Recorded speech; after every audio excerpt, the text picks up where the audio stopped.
Interestingly, we haven't seen the indictments yet. There's been some time lag.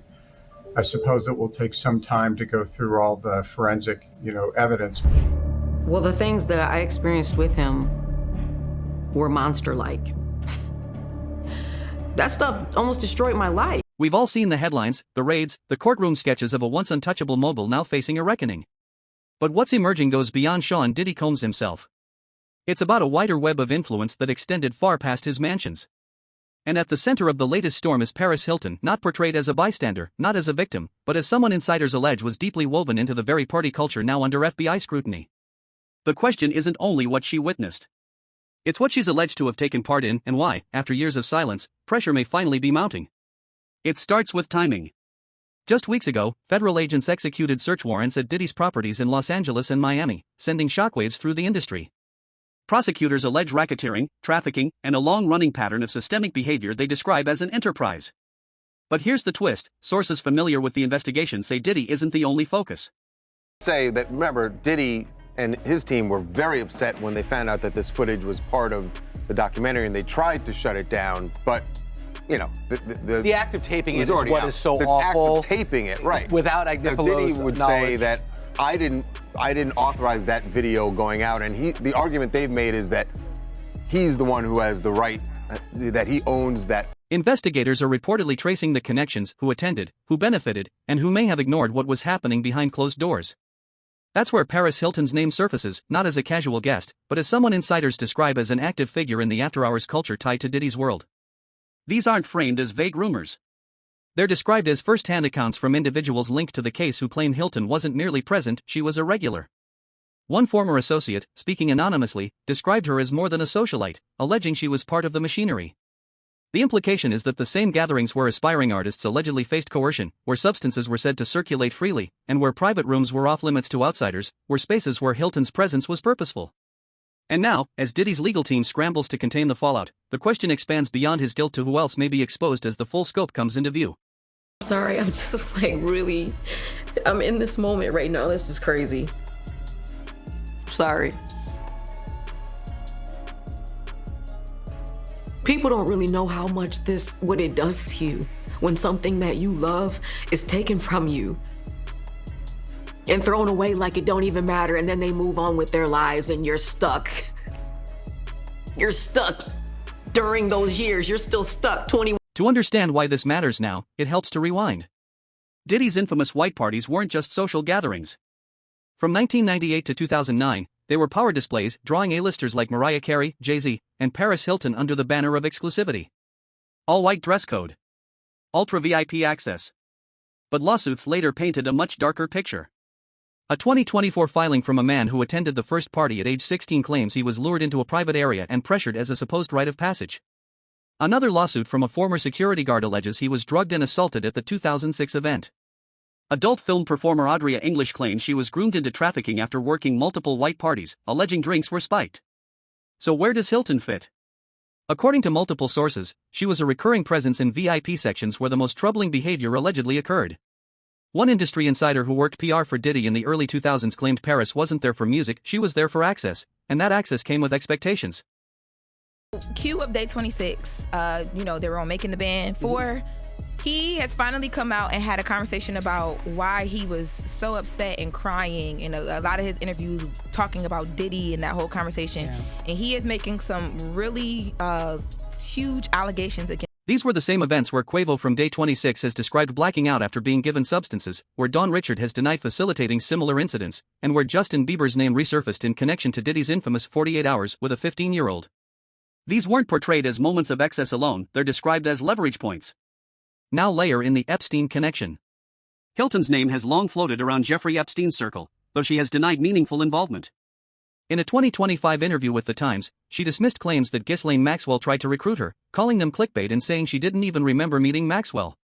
Seen dozens of new photos we haven't seen before of Epstein and Ghislaine Maxwell with very high-profile people, celebrities, people like Mick Jagger and Michael Jackson, like you showed, also like British royalty and actors. All of that we sort of knew was happening. I'm going to highlight specifically two for the public interest, and that is President Clinton and But complications remain. Photos place Hilton at a 2000 New York fashion show attended by Maxwell and Donald Trump. While Hilton may not recall the interaction, critics argue the timing is hard to dismiss. Epstein's network and Diddy's party culture are portrayed not as isolated worlds, but as part of a broader ecosystem where power, influence, and alleged exploitation intersected. What's changed now is the scope of the investigation. Sources suggest the FBI isn't only looking at Diddy, it's examining the network. Hilton's name reportedly appears alongside testimony from figures like Quavo, who described waking up screaming in Diddy's home with cameras rolling, calling the experience sacrificial. Don Richard denied involvement but stated the situation extended beyond one person. Usher, who lived with Diddy at 13, later told Howard Stern he witnessed things he couldn't process and said he would never let his own kids near that environment. Day 17 in the Diddy trial as the biggest one yet. Guess what? Bingo, you won, because today was probably the most eventful day as far as things that happened that were said on the stand, and most importantly, things that the judge said, because Diddy almost got kicked out of his own. So why is Hilton's alleged involvement surfacing now? Insiders point to legal pressure. With Diddy's trial reportedly looming in May 2025 and over 120 accusers said to be coming forward, investigators are mapping an entire system. In that system, Hilton's role, whether as witness, participant, or something in between, could be significant. Sources claim the same tools allegedly used to control artists, career leverage, blackmail, access, may have extended to celebrities orbiting Diddy's world. For someone whose brand was built on insider access, cooperation or silence would carry enormous stakes. The situation grows more complex as Justin Bieber recently unfollowed Usher amid the scandal, sparking speculation. Bieber's history with Diddy is well documented, including resurfaced footage from his teenage years. While Bieber has never publicly addressed it, the timing of his social media distancing raised eyebrows. Really screwed up, and I'm not referring to his criminal trial, which has him sitting in prison right now, but it has to do with something that happened right before he got arrested. If you've seen the Netflix documentary about Diddy, Diddy The Reckoning, which 50 Cent produced, there's some footage there that had never been seen before. This is a photographer that Diddy hired to follow him around. White party guest lists were reportedly anything but random. They blended old money elites, hip-hop royalty, and young stars on the rise. Paris Hilton fit that mold precisely, high-profile enough to draw attention, ambitious enough to navigate the room's unspoken rules. According to multiple lawsuits, those rules extended beyond networking to allegiance. A former Bad Boy Records employee told BBC News anonymously that the parties were a facade for something far darker. The all-white theme symbolized purity, the alleged reality was the opposite. Hilton's recent public dismissals, including calling Epstein-related claims clickbait while acknowledging she's a good clickbait name, are viewed by critics as deflection rather than denial. There is a partial verdict in the Diddy case. After 2 days, the jury has reached unanimous decisions on 4 of the 5 counts. The problem is that 5th count means that we don't get to find out what the verdicts are on the other 4 because they are hung up on. What's certain is this: evidence has been seized, Diddy's trial is approaching, and the list of names connected to his operation continues to grow. Hilton may not be the only reputation at risk, but some argue hers could be among the most fragile. If allegations about her role prove accurate, it wouldn't just be scandal, it would fundamentally reshape her public image. And this is before considering emails, resurfaced footage, or testimony from artists who say they were broken by the system. Diddy's legal team is reportedly preparing to argue he was targeted by a smear campaign tied to his success. But smear campaigns require targets, and if investigators uncover what insiders claim exists, the focus won't stop with him. Probably leaning towards guilt. Now, on the racketeering, I agree with you that the predicate acts may be found, but that's not all they need. There's an ultimate question. The first question on the jury verdict form is, do you find him guilty or not guilty of racketeering? Before you even get to the predicate acts, which you only get to if you find guilt, they could just be hung up on that question and say, this guy's not Tony Soprano. I am not convinced that I even want to find guilt. So where does that leave Paris Hilton? In the middle of a story still expanding.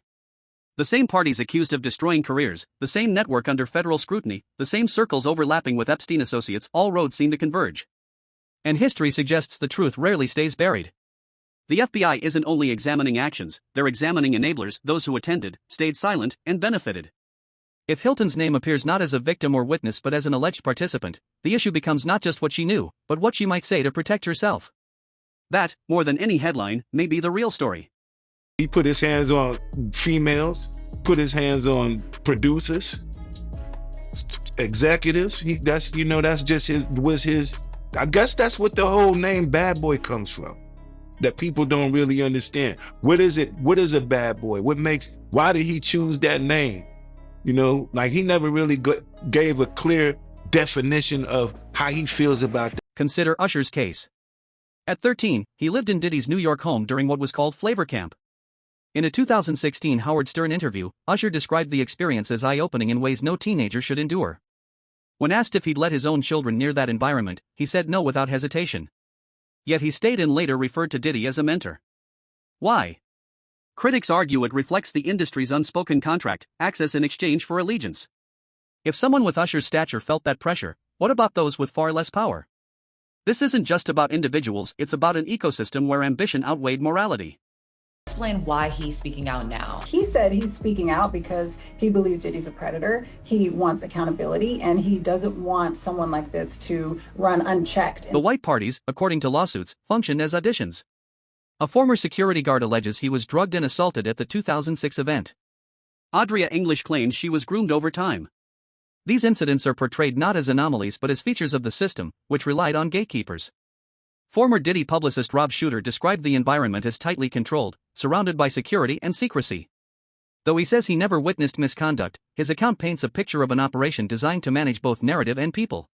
The Justice Department has finally released some of the highly anticipated Epstein files. More than 300,000 pages of documents related to the late convicted offender were made public today. They include photos, flight logs, grand jury testimony, and a lot of heavy. Then there's the Epstein parallel. In the surviving Jeffrey Epstein docuseries, composer Christopher Mason claimed Maxwell once viewed Hilton as a potential recruit. Hilton dismissed the claim, but photos from 2000 place her with Maxwell in Trump years before Epstein's first charges. Critics argue the overlap between Diddy's circle and Epstein's isn't coincidence, it reflects how power operated across entertainment, finance, and politics. Both men allegedly used parties as leverage points, relying on enablers and silence. This new audio from the Diddy trial, and it is pretty explosive. This is audio of a voicemail that Diddy left to the Jane Doe who's been testifying in this trial for the last couple days. And he sounds really annoyed. He's talking about her maybe giving him the silent treatment, and his response is, I got a busy life, I can't be dealing with your silent treatment, and we got to keep. The 2024 raids weren't just about Diddy himself. Federal agents reportedly seized financial records, communications, and guest lists that could implicate many others. History shows such cases rarely remain contained. Epstein's case began with one man and expanded to global fallout. If Diddy's parties were used to groom loyalty or record-compromising moments, then guest lists become more than names, they become liabilities. The flight where Diddy said to her, Showed her she the video. testified Showed her the that freak-off video. he showed her a video of a freak-off that she participated in and said, if you don't participate in another freak-off when we get to New York, I'm gonna put this video out. I'm gonna send it to your mother. And that's coercion, She if testified it's true. to that. If the jury they believes believe her, yeah. that's coercion. That's they would have. Quavo's interviews describe being drugged and waking up disoriented with cameras rolling. He called it sacrificial. Lawsuits suggest such recordings may have been used as leverage. In an industry where careers rise and fall overnight, compromising footage equals control. If Hilton existed within that environment, critics argue the question isn't just what she saw, but what she may have helped normalize, knowingly or not. Diddy's 2024 arrest followed years of whispers, lawsuits, and resurfaced footage. Once the system cracked, it began to collapse. And a lot of people saying it's square peg, round hole, that we know that there are multiple jurors on both sides. It's not just one holdout, that on racketeering, they are stuck. But they have reached a decision on trafficking as it results with... History offers parallels. Weinstein, R. Kelly cases that exposed entire cultures of complicity. If Diddy's case follows the same path, consequences will reach beyond him to managers, labels, publicists, and celebrities who benefited.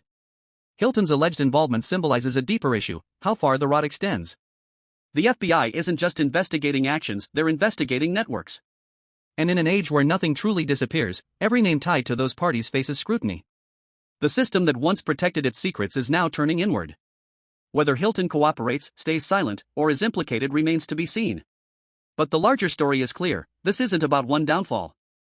It's about an era collapsing where silence had value, access had a price, and the truth was negotiable. The question now is who was in the room, who benefited, and who falls next.